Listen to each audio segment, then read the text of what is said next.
Kagigising lang. Getting ready for camp. Kailangan mo na magligpit, mag-impake. Pagod mo naman tayo. Yan yan. Medyo makulimlim. Sana wag umulan. Para mo ha. See you guys.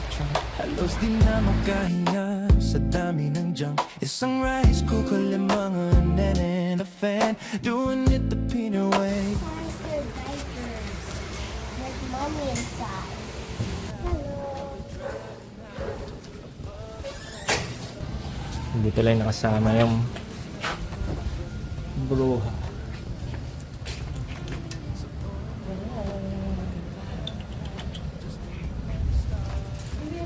Kasi nakaligo.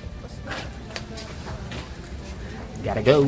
Had good nature, baby, that's our style. Drenched in sweat, but we still wear a smile. Aesthetics, a picture, high curves and structure. Living our best messy kind of adventure. Smooth and easy, just like the breeze.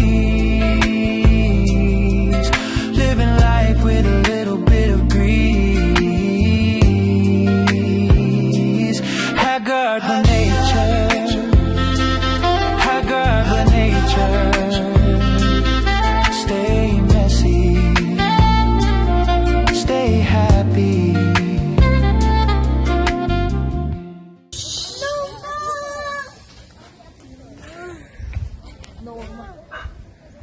Ganda dito, ganda.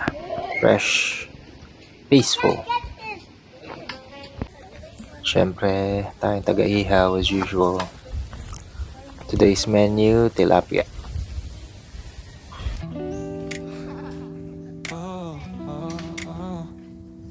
Yeah. Haggard, but we're chillin'. Nature vibes, you know. Look at the trunk, puno na. So for rice cooker fan. So, ito na.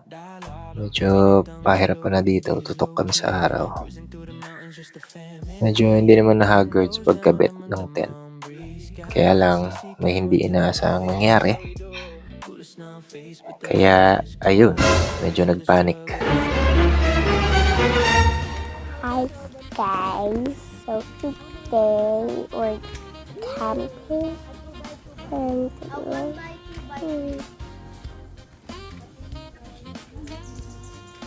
I fell off the swing earlier. That's why I have this.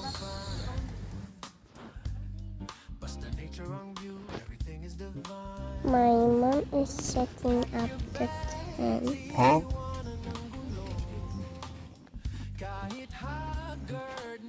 And I'm having so much fun with my friends.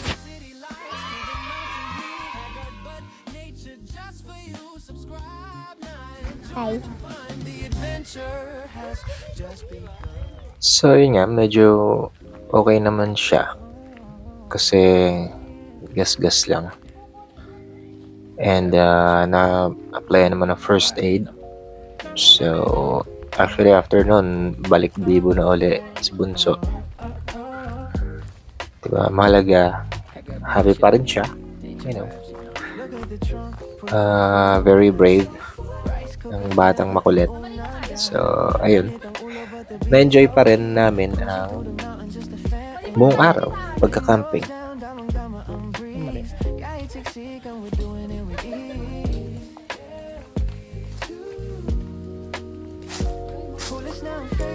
So, yan. Nga pala, kasama namin yung Taralak Bike. Crocodile dyan. Featuring sila Aaron and Donna. Check nyo rin yung channel nila.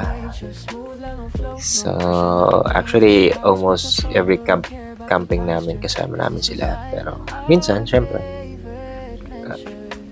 kanya-kanyang lakad.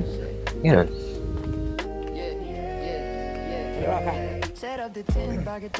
Ba, may ano pa. May bayad din yan.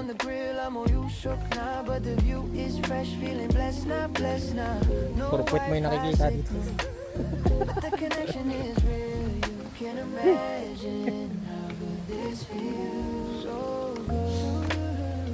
wake up, needed just a morning sun. Who lives is real, but we're having fun. Under the stars, everything is fine. One day at a time. Tapos ito rin yung nakakapagod dito. Medyo mataas. Yung akyatan at babaan. Yun yung before and after nyo mag-swimming. Kasi dun sa baba, may ilog and may mga pool.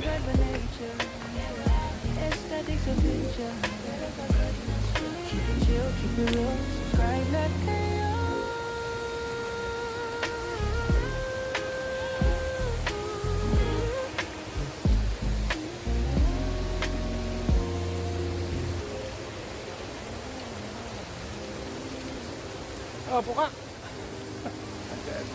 Puka. Oh, may drone na.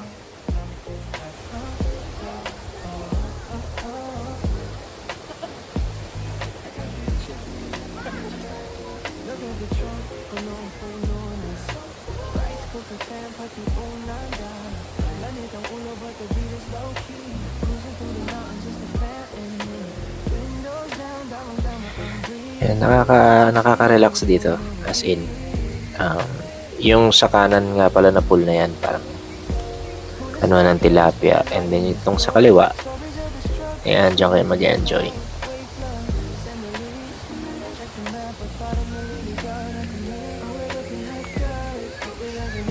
Ayan, puro tilapia yan nandyan.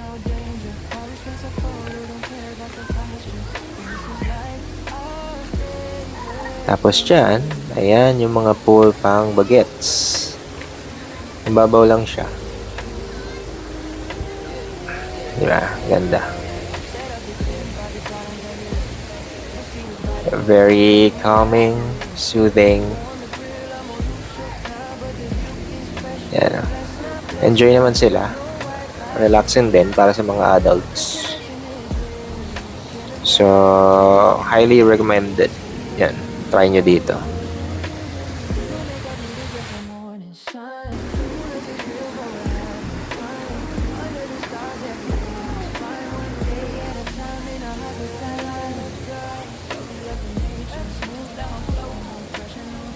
Siyempre, lusong din kahit konti.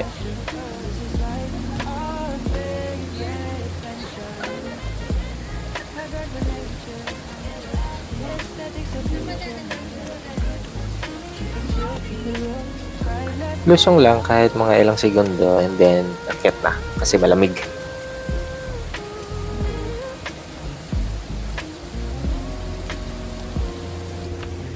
Uwi na. Sa camp. Pagod naman ito. Bukas ulit. Bukas. So yun nga, kung naghahanap kayo ng relaxing spot, camping site within Cavite, malapit lang. Dito lang yan sa May Amadeo, sa Cavite. Camp Pasong Santol. Check nyo yung details, ito yung Facebook page nila. So mura lang dito and mag-enjoy talaga kayo dun sa pool, lalo na dun sa pool sa baba.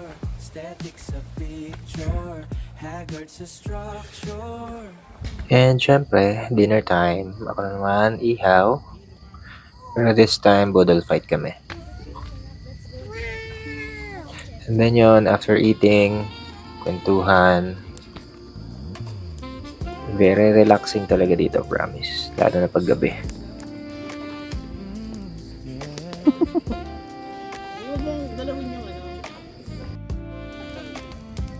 Marami tayong troso. Yung tipid nga namin yun.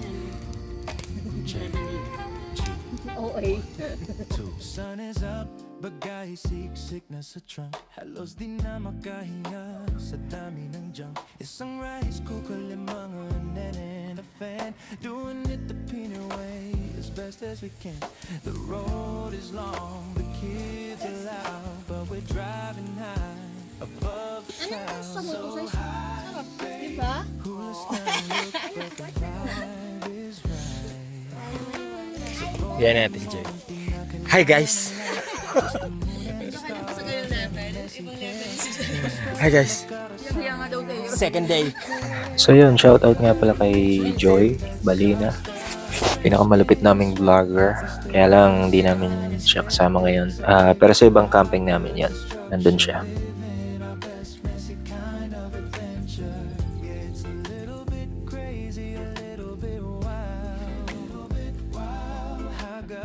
At syempre, every camping trip, merong time na need nyo na mag-break ng camp. So ito, kailangan na mag-pack up. Actually, mas madali mag-setup kasi mag-break ng camp. Kasi kailangan mong, alam mo yun, kailangan sukat lahat, proportion, yung pagkakatupi. So, ayun, medyo mahirap, nakakapagod. Ayan, bunot ng mga peg. Ayan, lalo na at least dito medyo hindi tirik yung araw kasi yung mga dating camping namin. Lalo na yung mga campsite na walang masyadong puno. Naku, babad ka talaga sa tanghalin tapat habang nagliligpit. So ito yung tent namin dito. Automatic naman siya. Yung one click tupi. Pero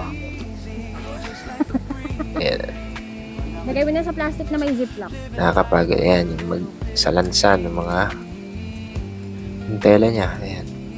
Ano ba? Kailangan walang sabit. Kada kanto, kada sulok. Ayan. Yung mga tupi-tupi. Kailangan swak. Ayan, problema, hindi na may swak. Nasa yung susi ng sasakyan. Di ba, ang kapal na niya. Compared sa yung ilalatag niyo pa lang. Hala, sige, balumbon.